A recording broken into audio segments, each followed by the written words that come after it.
नमस्कार दोस्तों, मैं मनोज शुक्ला स्वागत करता हूं आप सभी का एक बार फिर से इस चैनल पे। इसका नाम है डिस्कशन विद मनोज। और आज हम डिस्कस करने वाले हैं एनएमडीसी लिमिटेड, जो कि एक भारत सरकार की कंपनी है ना। इसमें कुछ वैकेंसीज निकली हैं, तो चलिए अपनी बात को शुरू करने के लिए मैं यहाँ से पेन ले लेता हूँ। देखिए, टोटल जो वैकेंसी है, ये एनएमडीसी का मतलब क्या है। एनएमडीसी यानी कि नेशनल मिनरल डेवलपमेंट कॉरपोरेशन, है ना, एनएमडीसी लिमिटेड। ठीक दोस्तों, इसमें जो पोस्ट है ये 21 अक्टूबर को ये जो है अपडेट हुआ है ना, 21 अक्टूबर। ठीक है ना। तो टोटल यहाँ पे लिखते जाता हूँ मैं। देखिए, जो टोटल पोस्ट है वो है 153। ठीक है ना, बहुत सारे पोस्ट हैं यहाँ पर, चिंता मत करें। 153 डिप्लोमा, माइनिंग वाले डिप्लोमा या सबके लिए है इसमें, है ना। इंजीनियरिंग वालों के लिए, डिग्री वालों के लिए, पीजी वालों के लिए, है ना, इंडस्ट्रियल इंजीनियरिंग वालों के लिए, मैकेनिकल, इलेक्ट्रिकल, सिविल, माइनिंग, सब कुछ है ना। यहाँ पर आपको दिख ही रहा होगा, कमर्शियल है, एनवायरमेंट है, सबके लिए कुछ ना कुछ है, तो आप टेंशन ज़्यादा ना लें। और जो है और क्या बता दूं मैं आपको। 153 जो डेट है इसकी, है ना, जब ये फॉर्म ओपन हो रहा है, ओपनिंग डेट जो है वो 21 अक्टूबर 2024 है। और जो लास्ट डेट है ना इसकी, वो 10 नवंबर 2024। तो इससे पहले पहले आप इसे भर दें। जो एग्ज़ाम की फीस है वो 250 रुपये है। ठीक है, लेकिन ये भी सिर्फ जनरल के लिए और इकोनॉमिकल वीकर सेक्शन और अपने ओबीसी के लिए है। बाकी सबके लिए जो है ये फ्री है, यानी कि एससी, एसटी, ठीक, और पर्सन विद बेंचमार्क डिसेबिलिटी और हमारे एक्स सर्विसमैन, इन सब के लिए फ्री है। एज में जो, आयु में जो छूट मिलती है वैसी की वैसी है। सबको पता है कि एससी और एसटी को जो है ये 5 साल की छूट मिलती है। वहीं पर आपके ओबीसी को 3 साल की छूट मिलती है। ठीक, और हमारे जो पर्सन विद बेंचमार्क डिसेबिलिटी है, इनको 10 साल तक की छूट मिलती है। और इसी में एक और नाम ले लीजिए, डिपार्टमेंटल जो कैंडिडेट हैं, है ना, उनको 15 साल तक की छूट मिल जाएगी। ठीक, किस पद पर जो है ये वैकेंसी हो रही है, तो इसका नाम है जूनियर ऑफिसर। यहाँ पर आप देख सकते हैं, जूनियर ऑफिसर ट्रेनिंग। ठीक है ना, ध्यान रखिएगा, और ये कोई छोटी मोटी बात नहीं है, क्योंकि एनएमडीसी एक नवरत्न पब्लिक सेक्टर इंटरप्राइज है ना, इसका थोड़ा सा ध्यान रखें। और ये जूनियर ऑफिसर ट्रेनी की भर्ती होने जा रही है यहाँ पर, है ना। आगे की बात मैं भी और अच्छे से बताऊंगा आपको। तो ये तो एक ओवरव्यू जो मैं हमेशा वीडियो के पहले हमेशा बता दिया करता हूँ। ठीक है, मिनरल वाला ही मामला है। ठीक है, और क्या बचा है इसमें बताने के लिए। एग्जामिनेशन फीस, अब ये बाकी चलिए देखते हैं वहाँ पर क्या है। तो पोस्ट जो है वो आप इस तरह से देखेंगे यहाँ पर। एक डिसिप्लिन कमर्शियल, है ना, एक इन्वायरमेंट में, एक जीईओ, एक mining, survey, chemical, civil, electrical, industrial engineering, mechanical.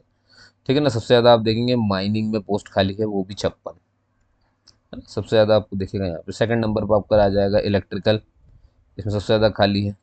ठीक, फिर आप देखेंगे मैकेनिकल में फिर सबसे ज़्यादा खाली है। और इसी क्रम में आप जाके सब कुछ देख सकते हैं यहाँ पर क्या क्या है। बात करें अगर कि भाई क्वालिफिकेशन या एक्सपीरियंस कितना कितना मांगा है, ज़रा उसके ऊपर बात कर लेते हैं।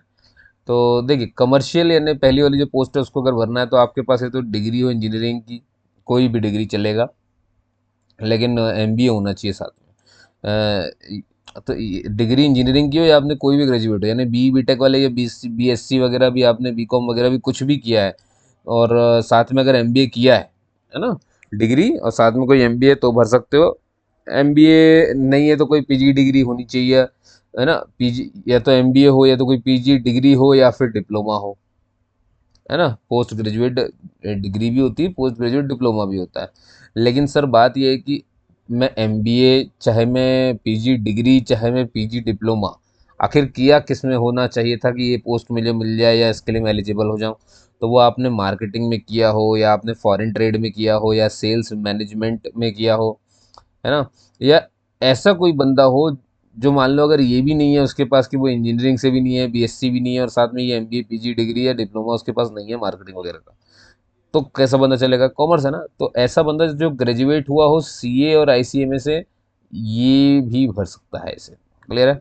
अब ऐसी आई इन्वायरमेंट में देखिए, तो देखिए डिग्री हो आपकी सिविल में, केमिकल, माइनिंग में, इन्वायरमेंट इंजीनियरिंग में चल जाएगा, या फिर पीजी डिग्री हो आपका इन्वायरमेंटल मैनेजमेंट में, इंजीनियरिंग में, इन्वायरमेंटल साइंस में, जियोलॉजी में, केमिस्ट्री में, बॉटनी में, ये भी चल जाएगा। या फिर आपने पीजी डिग्री वगैरह करी हो या पीजी डिप्लोमा किया हो, मतलब ये सब किया हो इन्वायरमेंट मैनेजमेंट में, लेकिन वो 2 साल का होना चाहिए, है ना। या आपके पास डॉक्टरेट भी हो सकता है इन्वायरमेंटल स्टडीज़ में, इम्पैक्ट असेसमेंट में, तो ये सब चल जाएगा। तो यहाँ पर ना आप आराम से देख करके ये पता कर सकते हैं कि आप भर सकते हैं कि नहीं। अब जियो और क्यूसी, क्वालिटी कंट्रोल और जियो वाली जो पोस्ट है अपनी, इसमें एमएससी टेक्निकल, एमएससी या फिर एमएससी टेक्निकल या फिर एमटेक, है ना, किसमें? जियोलॉजी में अगर आपने किया है तो आप बड़े आराम से इसे भर सकते हैं।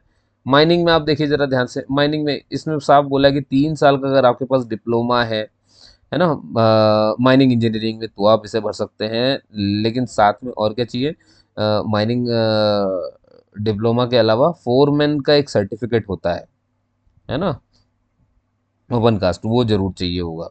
या फिर, है ना, डिग्री करके रखी हो आपने माइनिंग इंजीनियरिंग में, तो भी आप इससे भर सकते हैं। देखिए अगर आपने 3 साल का डिप्लोमा किया माइनिंग में, तो आपको फोरमैन का सर्टिफिकेट लाना पड़ेगा, और अगर आपने माइनिंग इंजीनियरिंग से डिग्री लेके रखी है, तो आपको 2 साल का, यानी कि आपको जो है साथ में और क्या लाना पड़ेगा? Second class mines manager certificate, है ना। मतलब डिग्री वालों को second class mines manager certificate लगता है और डिप्लोमा वालों को फोरमैन सर्टिफिकेट लगता है। इसका थोड़ा ध्यान रखेंगे। और इसमें एक सबसे बड़ी बात यह है कि यहाँ पर 5 साल का एक्सपीरियंस भी मांगा गया है, वो भी मिनिमम है।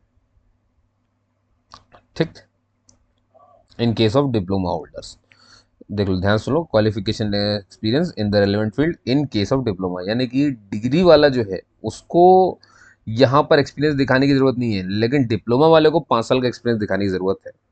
अब सर्वे की बात करते हैं। सर्वे में भी आप देखोगे कि 3 साल का डिप्लोमा बोल रहा है माइनिंग में, है ना, या diploma mines in mine surveying में, तो भर सकता है इंसान। एक्सपीरियंस वही 5 साल का है। और केमिकल वाला जो ब्रांच है उसको भरने के लिए आपको एमएससी केमिस्ट्री आपके पास हो, या आपकी डिग्री हो केमिकल इंजीनियरिंग में, तो आप भर सकते हो। सिविल में भैया 3 साल का डिप्लोमा हो सिविल का, या फिर सिविल की इंजीनियरिंग की डिग्री, तो ही भर सकते हो। लेकिन 5 साल का एक्सपीरियंस आपको लग जाएगा किसमें? कंस्ट्रक्शन में। ये किसके लिए है? मान लो जिन्होंने 3 साल का डिप्लोमा किया है उन्हें 5 साल का एक्सपीरियंस शो करना पड़ेगा, और जिनके पास डिग्री है उन्हें ये एक्सपीरियंस शो करने की जरूरत नहीं, क्योंकि यहाँ देखिए साफ साफ लिखा है in case of diploma holders, है ना, in case of diploma holders. Okay दोस्तों, आप समझ में आ रहे हैं ना? ध्यान दीजिएगा थोड़ा सा। इंडस्ट्रियल इंजीनियरिंग में भैया डिग्री हो इंडस्ट्रियल इंजीनियरिंग की, या फिर डिग्री हो माइनिंग की, मैकेनिकल की, प्रोडक्शन की, है ना, साथ में लेकिन एक चीज़ और होनी चाहिए, या तो पीजी डिग्री हो या डिप्लोमा हो इंडस्ट्रियल इंजीनियरिंग का। तो ध्यान देना यहाँ पर, यहाँ पर डिग्री इंडस्ट्रियल इंजीनियरिंग में और या माइनिंग मैकेनिकल और प्रोडक्शन में है, ठीक है, लेकिन साथ में पीजी का भी ये मांगना है, चाहे पीजी में डिग्री हो चाहे पीजी में डिप्लोमा हो, लेकिन वो किस में होना चाहिए? इंडस्ट्रियल इंजीनियरिंग में होना चाहिए। ठीक दोस्तों, मैं क्लियर हूँ? मेरे ख्याल से आपको सुनाई दे रहा है। तो हर पोस्ट के लिए आपको अच्छे से सुनना है, थोड़ा सा इत्मीनान से देखना है इस वीडियो को। मैकेनिकल जो पोस्ट है हमारी, इसमें 3 साल का डिप्लोमा मैकेनिकल इंजीनियर वाला ही भर सकता है, और डिग्री जिसके पास मैकेनिकल इंजीनियरिंग की है वही भर सकता है। लेकिन सवाल ये है कि जो लोग डिप्लोमा से इसे भरना चाहेंगे उन्हें 5 साल का एक्सपीरियंस सर्टिफिकेट भी शो करना पड़ेगा। ठीक है ना? मेंटेनेंस में किया हो, रिपेयर में काम किया हो, ऑपरेशन में, हैवी अर्थ मूविंग इक्विपमेंट्स में जैसे कि diesel, electrical, shovel, dumper, dozers है, ड्रिल्स है ना, इनमें अगर आपने काम किया है, तो देखो लिखा ना in case of diploma holder, तो डिप्लोमा होल्डर को ये सब 5 साल का एक्सपीरियंस शो करना पड़ेगा, लेकिन डिग्री होल्डर को ये सब शो नहीं करना पड़ता है। ये बोलने लगा, हाँ हाँ कितना ऊंच नीच है रे। कोई बात नहीं, मैक्सिमम एज देख लीजिए 32 साल है, लेकिन यहाँ पर जो एज लिखी रहती है ना, जनरल के लिए होती है ना, और इकोनॉमिकली वीकर सेक्शन के लिए होती है। ठीक, और बाकी सबके लिए छूट है, देखो 5 साल की छूट है, सी को 3 साल की छूट, ओबीसी एनसीएल को, ऐसे ही पर्सन विद बेंचमार्क डिसेबिलिटी और सर्विस एक्स सर्विसन को मिलती है। तो वही मैंने बता दिया आपको, डिपार्टमेंटल को हमेशा 15 साल की छूट मिलती है। स्टाइपेंड देख लीजिए कितना क्या मिलेगा। अब देखिए आपने देख लिया होगा यहाँ पर 2 तरह के लोग हैं, एक डिग्री होल्डर है और एक आपका जो है डिप्लोमा होल्डर है। देखिए ट्रेनिंग पीरियड जो है आपकी डिग्री होल्डर के लिए 12 मंथ की है और डिप्लोमा होल्डर के लिए 18 मंथ की है। ठीक है। अब इनमें से जो टोटल ट्रेनिंग पीरियड है आपको दिख रहा होगा यहाँ पर, जो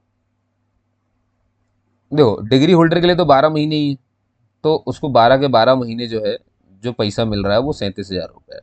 और डिप्लोमा होल्डर को 18 मंथ है, लेकिन 18 में से 12 महीने तक तो उसको यही मिलेगा, और बाकी के 6 महीने है ना उसको ये मिलेगा।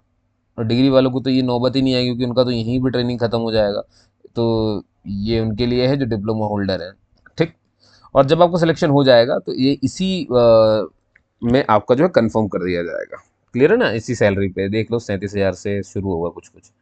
और यहाँ पर ये आप देख सकते हो कि कितनी कितनी पोस्ट है, जो कि मैंने अभी आपको पहले ही बता दिया था कि इलेक्ट्रिकल की 44 है, मैकेनिकल की 20 है ना, माइनिंग की 56 है, ठीक है, सिविल की 9 है, केमिकल की 4 है, सर्वे की 9 है, जीईसी क्यूसी की 3, इन्वायरमेंट की 1 और कमर्शियल की 4 है। ओके दोस्तों, आगे बढ़ते हैं यहाँ से।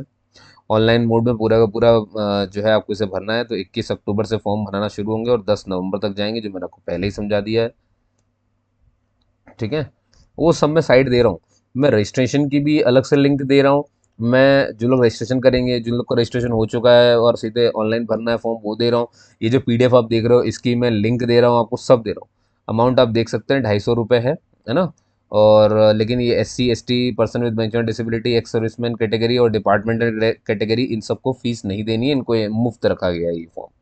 ठीक है। जब आप फॉर्म भर लें तो आपको इसकी सॉफ्ट कॉपी अपने पास रखनी है। सारा फॉर्म देखिए सॉफ्ट कॉपी ऐसा है कि आपको स्कैन वगैरह करके रखना पड़ेगा, क्योंकि फॉर्म अगर भरना है तो पहले ही रखना पड़ेगा। अपना कास्ट सर्टिफिकेट है ना आपको अलग रखना पड़ेगा, क्वालिफिकेशन सर्टिफिकेट मतलब सारे सेमेस्टर के, ईयर के, एक्सपीरियंस सर्टिफिकेट है ना 10वीं के, और फोटोग्राफ वगैरह सब स्कैन करके रखना है। नहीं बने तो बेहतर है कि आप वहाँ ऑनलाइन चले जाएंगे, वो ज़्यादा अच्छे से भर देंगे। अब देखिए सिलेक्शन कैसे होगा इसमें, तो आपका जो है ऑनलाइन टेस्ट होगा एक, है ना, जो कि कंप्यूटर बेस्ड टेस्ट होगा। 100 नंबर का ये होगा पूरा का पूरा।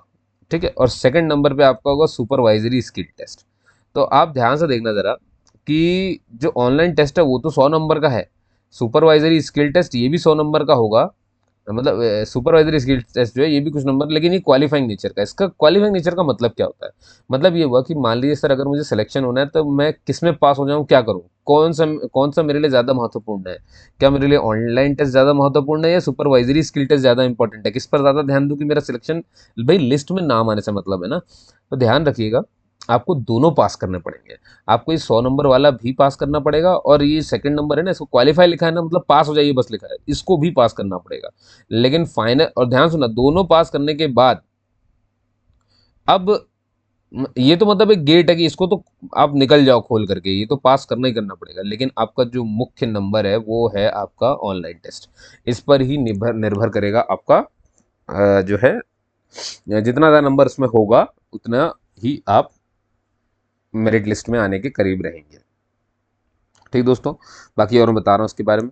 और पेपर जो है वो हिंदी इंग्लिश दोनों में हो सकता है, तो आप आराम से देख सकते हैं। पूरा CBT है पूरा का पूरा। अब देखिए यहाँ पर देखिए भाई कितने मिनिमम मार्क्स ले आऊँ मैं ऑनलाइन CBT में। मालूम है ना ये कितने नंबर का हो रहा है? पहला पेपर है 100 नंबर का हो रहा है। तो ध्यान से देखिए यहाँ पे लिखा है, अगर आप SC ST और पर्सन विद बेंचमार्क डिसेबिलिटी तो 40 मार्क्स ले आइए। OBC NCL में आता है तो 45 मार्क्स ले आइए, 100 में से आप पास हो जाएंगे, है ना। और जनरल और EWS वाले 50 मार्क्स ले आए, वो पास हो जाएंगे। जो लोग यहाँ से पास होंगे तो ध्यान ध्यान से देखना, पहले आपको क्या करना पड़ेगा, ऑनलाइन टेस्ट को पार करना पड़ेगा, उसके बाद आपको सुपरवाइजरी स्किल टेस्ट देना है। तो इसको पार करने की कंडीशन समझ में आ गई, अलग अलग कैटेगरी के अलग अलग नंबर हैं। ठीक है। तो जैसे मान लो मैं जनरल का हूँ तो मुझे 50 नंबर लाने पड़ेंगे, अब मुझे जाने दिया जाएगा सुपरवाइजरी स्किल टेस्ट देने के लिए। तो अब जैसे मान लीजिए मैं आ गया सुपरवाइजरी स्किल टेस्ट, आप देखोगे कि ये भी 100 नंबर का ही होता है, लेकिन ये क्वालिफाइंग नेचर का है, क्योंकि इसके लिए मेरिट लिस्ट में कोई बातचीत नहीं होगी। इसका मतलब क्या होगा सर, आखिर हम पास तो दोनों को कर रहे हैं। नहीं, बहुत ध्यान सुनिए। क्या होता हो सकता है कि अगर सुपरवाइजरी स्किल टेस्ट 100 नंबर का है तो हो सकता है मैं इसमें 90 नंबर ले आऊँ, लेकिन इससे कोई फर्क नहीं पड़ता, क्योंकि ये इसका 90 जोड़ेंगे ही नहीं। क्योंकि ये जोड़ किसका किसका 100 में से रहे हैं, ये जोड़ेंगे जो आपको ऑनलाइन टेस्ट हुआ था ना पहला वाला 100, उसमें अगर मेरे 90 आ गए, ये मेरे लिए मेरिट के लिए काम कर जाएगा। यहाँ पर तो मैं 90 मार लूँ, चाहे ठीक 50 नंबर ही ले आऊँ या ठीक 30 नंबर ही ले आऊँ, जितना इसने बोला उतना ले आऊँ, कोई फर्क नहीं पड़ता, बस ये देखेंगे कि क्या मिनिमम आ गया, मिनिमम आ गया तो बात खत्म कर देंगे। अब एक्स्ट्रा कितने नंबर है वो ऐसा नहीं कि आपको मेरिट लिस्ट में जोड़ दिया जाएगा। यहाँ पर देखो, जैसे जनरल के लिए 40% नंबर है, तो मान लो 100 का 40% मतलब 40 नंबर। अब मान लो मैं 40 नंबर ले आता हूँ तो भी उतनी ही बात है, या 40 ना ला करके मैं इसमें 90 ले आता तो भी उतनी बात है। मतलब मुझे सर नहीं पीटना है सुपरवाइजरी स्किल टेस्ट में, मुझे यहाँ पर सिर्फ वाकई 40 नंबर चाहिए। लेकिन अगर मुझे वाकई सिलेक्शन चाहिए तो मुझे ऑनलाइन टेस्ट में तो भैया इनके बताए हुए से ज़्यादा नंबर लाने पड़ेंगे, 50 नहीं, फिर मुझे वहाँ 90 मानने पड़ेंगे। क्लियर हो गई मेरी बात? बहुत बढ़िया। ऐसे ही आप देखो, ओबीसी एनसीएल के लिए 37% नंबर और एससी एसटी के लिए 30% नंबर। मेरे ख्याल से होप सो मैं बहुत क्लियर हूँ आप सभी के लिए, ठीक है ना? भैया ध्यान सुनिए, अगर आपने सेकंड वाला सुपरवाइजरी स्किल टेस्ट पास नहीं किया, बस आपका वहीं पर रास्ता खत्म हो जाएगा। उसको पास करोगे तो ही मेरिट लिस्ट के लिए सोचा जाएगा, ठीक है? तो इसको थोड़ा सा ध्यान रखेंगे। और ये सब बातें मैंने पूरी पढ़ ली तो इसमें मुझे कुछ खास लगा नहीं, मैंने पहले ही आपको बता दी सारी चीज़ें। और दोस्तों यहाँ पर ये फॉर्म हमारा ख़त्म होता है। उम्मीद करता हूँ कि आप सभी को ये वीडियो अच्छी लगी होगी, मेरी बातें समझ में आई होगी, ठीक है? फिर भी कोई डाउट रह जाए तो आप सबको पता ही है कि आप मुझसे इंस्टाग्राम पे भी पूछ सकते हैं, मुझसे आप यहाँ पे कमेंट करके भी पूछ सकते हैं, ठीक है दोस्तों? और जैसा कि मैंने आपको बताया था ना, कल मैंने महाराष्ट्र की एक वैकेंसी डाली थी, आज मैं एनएमडीसी की डाल रहा हूँ। तो मैंने आपसे पहले ही कहा था, देखिए जरा वैकेंसीज हैं, अब तो ये ओपन स्टेट है भाई, सबको सब भर सकते हो इसमें जा करके। तो आपको मैंने कहा ना, आपको रोने की जरूरत नहीं, आपसे जुड़े रहिए। आपके पास बहुत सारी वैकेंसीज या अपॉर्चुनिटी मैं दूंगा, सिर्फ मत मैं सोचिए रोज एक वैकेंसी अपलोड कर रहा हूँ। रोज एक वैकेंसी का मतलब आप समझते हैं, अगर बंदा थोड़ा भी तैयार है ना, उसके लिए नौकरी है। लेकिन अगर वो तैयार ही नहीं है, बस रोएगा, एसएससी एसएससी करता रहेगा, तो कैसे मिलेगा? आप तैयारी तो करो। एसएससी के अलावा इतनी सारी जगह है जहाँ पर आप जाएंगे, शायद ही को बहुत लोग इसे भरते हो। मुझे पूरा यकीन है बहुत लोग को तो इसके बारे में पता भी नहीं चलता है। आपने मेरा वीडियो देख लिया है तो बस आप शुरू हो जाइए, ठीक दोस्तों? आपने सुना उसके लिए बहुत बहुत बहुत धन्यवाद। मिलते हैं अगले किसी वीडियो में। हो सकता है मेरी बात समझना, जो साइकोलॉजिकली बात जो आपसे कहता हूँ, ठीक है ना? तैयारी पूरी करिए। रोज एक वैकेंसी डाल रहे हैं भाई, आपके मनोज भाई रोज डाल रहे हैं। रोज एक वैकेंसी डाल रहा हूँ मैं, आप सोचो जरा, है ना? बहुत ऑफिशियल है, ऐसा कोई है नहीं कि फेक वेक कुछ है। मैं बहुत चेक करके ऑफिशियल वेबसाइट से ही इन्हें निकाल निकाल के इस पीडीएफ वगैरह को पूरी लिंक देता हूँ आपको, कि आप खुद भी जा करके देखो, देखना चाहिए। ठीक है दोस्तों, चलिए, जय हिंद, जय भारत।